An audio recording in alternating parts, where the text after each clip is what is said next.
Good morning, everybody. This is Bonnie O'Keefe from the OSSE Assessment Team, and we're going to go ahead and get started with today's training on the OSSE Support Tool and how we'll be using it to help all of you during assessment this year. Before we get started, we're going to record today's webinar and post the slides as well as the recording to our Park Resources page.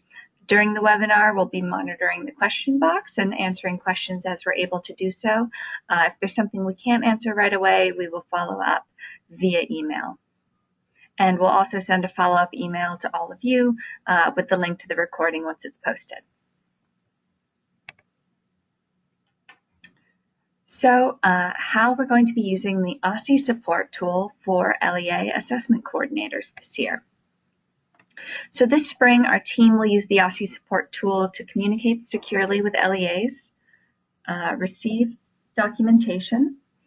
Sorry, I think we're getting a little bit of delay here. Okay, here we go.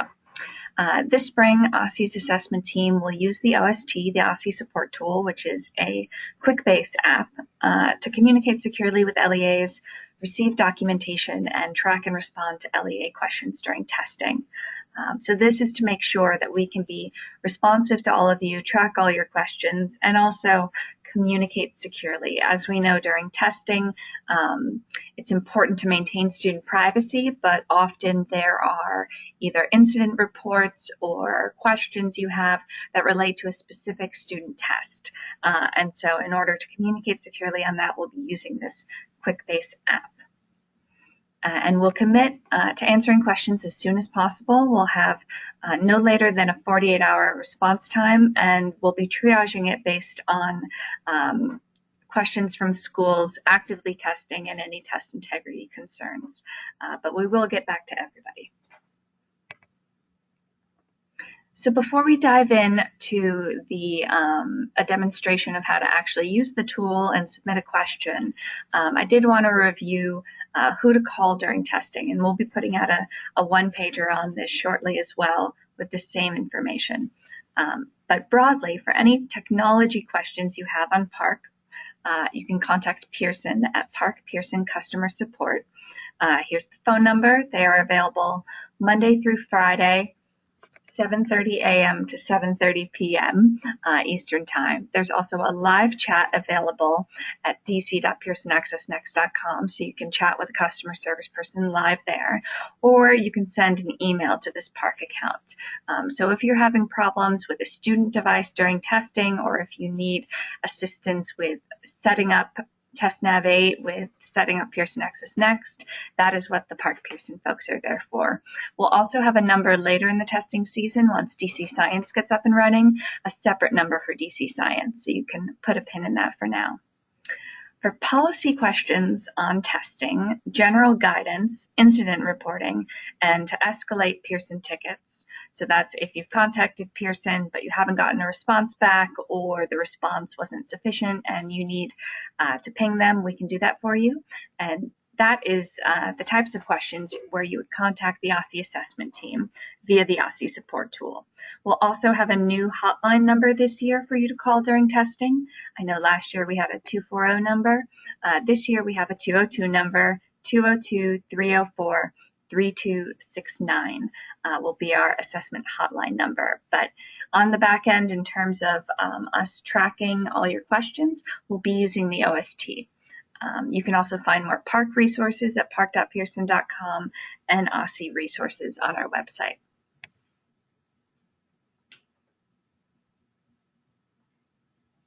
Oh, sorry. Get back to the presentation here. So a few examples of how we'd like you to use the OST during testing. One way we're going to be using the OST is for document submissions that require OSSE approval or confirmation of submissions. For instance, we are asking every LEA to submit their school security plans 15 calendar days prior to the assessment using the OST. We're also asking you to submit test security incident reports via the OST from the LEA level.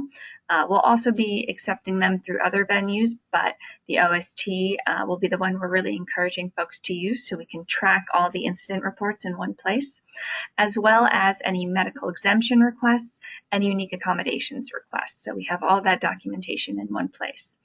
We'll also be asking you after testing to submit your affidavits 10 days after testing using the OST. So that way there's no back and forth. I thought I sent you the email. I didn't get the email got lost. That is one of the great advantages of using this system is you can see and we can see everything that you've submitted. We'll also be using the OST for technical assistance and customer service during testing. And response time, as I mentioned before, will be prioritized by urgency and severity. So we know, if you have a technical assistance question, we'll get to it usually within 48 hours. But if you have, a during testing, test security, potential issue, you need guidance on what to do right now, we'll really be triaging those for schools that are actively testing. So examples are asking a policy or administration question about a specific assessment, requesting that a test for a specific student be unsubmitted or a test registration transferred, requesting assistance with Pearson Access Next, and escalating a technical problem you've already reported to vendor customer support.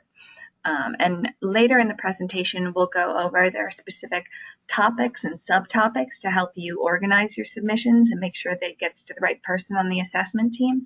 And we'll be going over what those are. So what is the purpose of the OSSE Support Tool broadly? Some of you may have used it, or you might have heard from your colleagues who use it in a couple of different contexts, and we're now going to be leveraging it for assessment. So the purpose of the OST was originally built and has been used in the past to answer SEDS questions and enrollment audit activities. So if you have colleagues or if you yourself have worked on these projects with OSSE, you're probably already very familiar with the tool. And so now we'll be expanding that out for assessment assistance. In terms of who should have access to the OST, we are restricting access to LEA Assessment Coordinators. How we've done that is everyone with an LEA coordinator level permission in Pearson Access Next for PARC was recently added as a new OST user if they did not previously have access.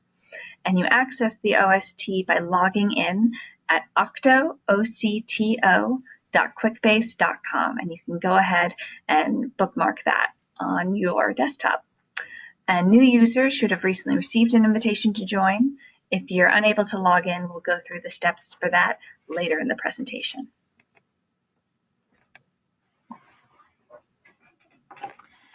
Hello everyone, my name is Leah Diggs-Natiko. I am with the DAR Training and Technical Assistance Unit. And I'm just going to go over how to submit your request in the OSSE Support Tool. So in order to access the OST, as we like to call it, you're going to have to log in, and you're going to go to https://octo, that's octo.quickbase.com. And as Bonnie mentioned before, you guys have already or should have already received an invitation to create an account. If you have not, or if you're having some difficulty with it, please send an email to osse.assessment@dc.gov.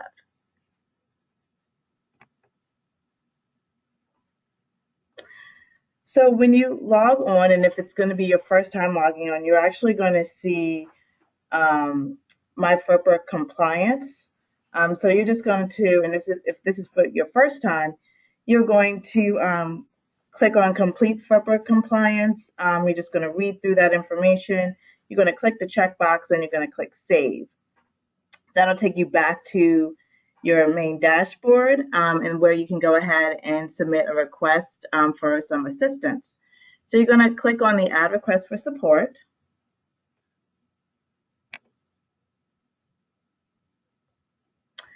And that'll take you to the screen where you can add your issue. So we have issue type, and then we also have the status subcategory. And as you will see, they both have red asterisks. that means that they are required for you to complete in order to submit your request to OSSE. And below, we have a list of some of the assessments categories that are in the OST. And here's the full complete list of the summary of assessment topics that are in the OST. And once you click on those, you will see a subcategory that will appear that you will be able to provide some more information.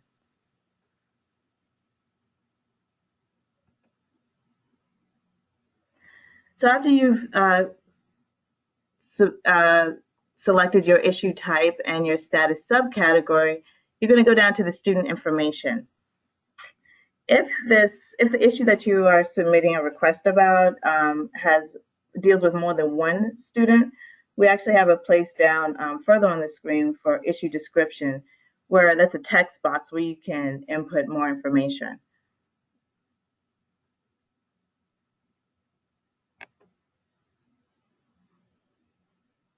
So after you fill out the student information section, you can go down to the issue description. So we ask that you include a screenshot of the page in Pearson's Access Next. However, do not include a screenshot of any test items. And so that only applies to instances where you're submitting an issue related to Pearson Access Next. So if it's helpful, you have the option to attach a file with your issue, either a data file or a screenshot of Pearson Access Next. But if you're experiencing technical issues with the test platform itself, never take a picture of an actual test item during live testing. And that is something we underline during test security training as well. Thank you, Bonnie.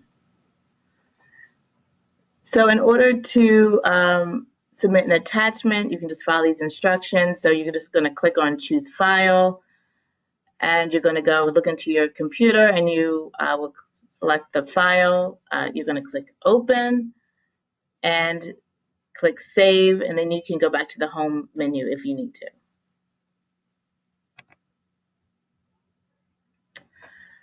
Okay. So now you've gone ahead and you have submitted your request for support. You will go back to your home page and you will see under Summary of Statuses, it will be listed under New Submission. Once OSSE has reviewed it, and if we have any questions, you will see it under Action/Information Required.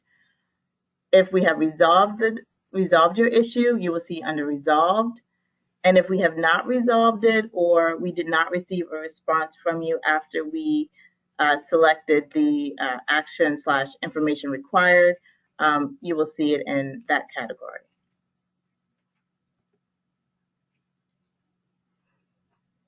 So further down on your dashboard, you will see New/Requires Review. And so you'll see that green indicates that the request has been newly submitted and has not been reviewed yet by OSSE personnel. If you see it in red, that means that we've reviewed it and we request additional information. And if you see it in gray, it means that we closed it because we did not receive a response back from the requester.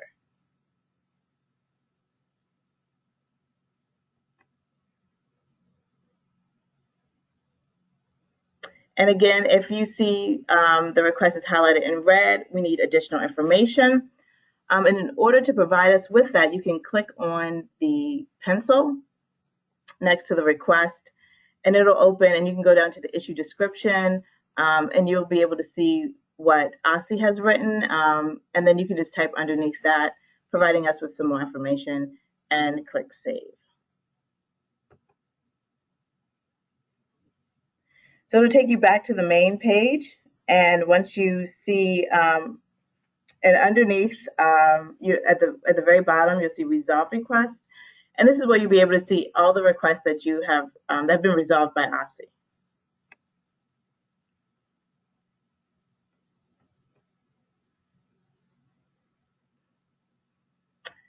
So then we have the additional documents for support, and in this section, you will actually find the incident report. It's not listed, it's not showing here, but you should see the incident report that we will actually need for you to complete in order to submit your incident report in the OST. So you'll be able to come here. It's a Word document. You're just going to download it, fill it out, and then just upload it into the attachment section in the issue description. And that same incident report is also available on our website under the Test Security tab.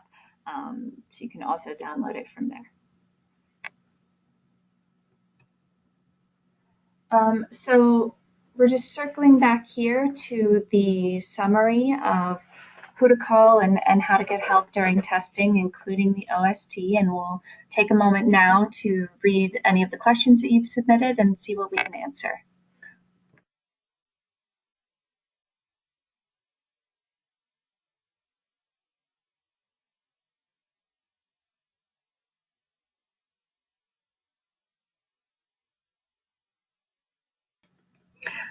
So we're seeing where do you go to submit a request. You would go under on your home page where it says submit a support request, and it should be below the FERPA compliance issue. So I'll go back to the screenshot here.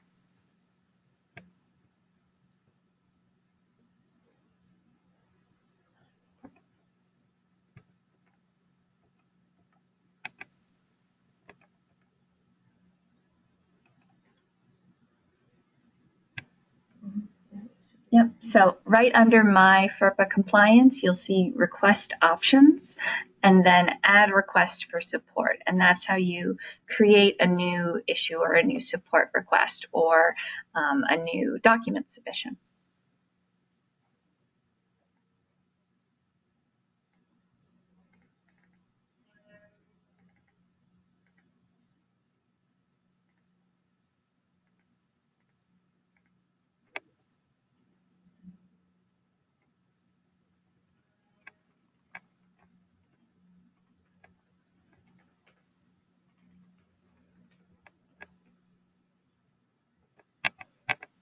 All right, are there any other questions?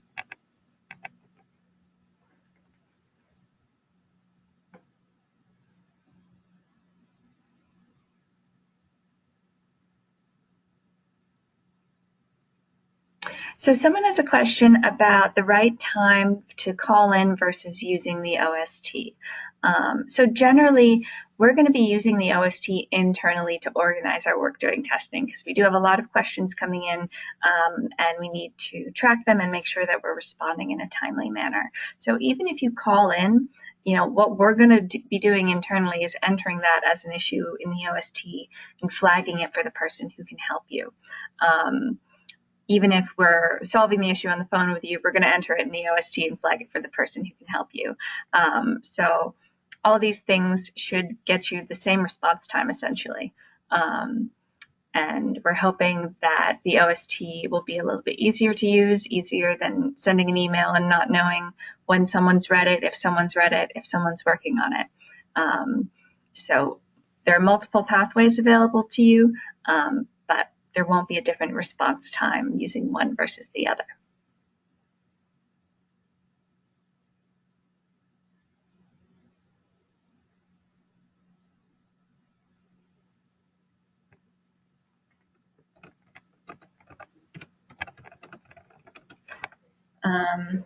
In terms of using the site to submit test plans, going back to the list of topics that we showed earlier, one of the topics is going to be test security plan.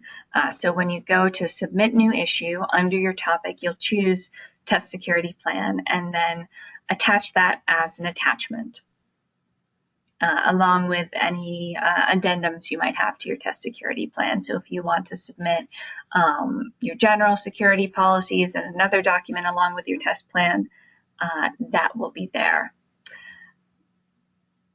The other good thing about submitting your test plan via the OST is if you need to later on down the line add an addendum to your test plan for science, for instance, you can go back to that same issue and add another attachment for science and flag it for us. So you won't have the problem of version control going back and forth with your test plan.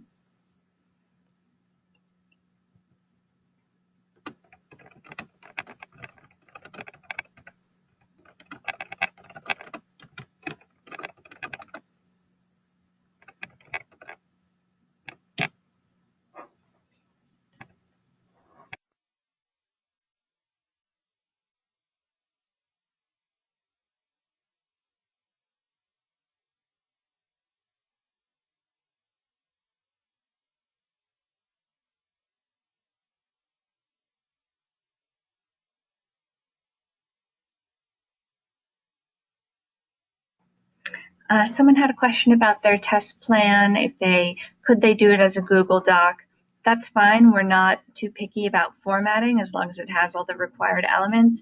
In that case, you would submit it in the OST with a link to the Google Doc. There's no need generally to file addendums to your test plan for normal things like makeup testing, but I know that having that sort of open book approach is an approach that some schools used last year. We do want to have in one place verification that you submitted your test plan at the correct time.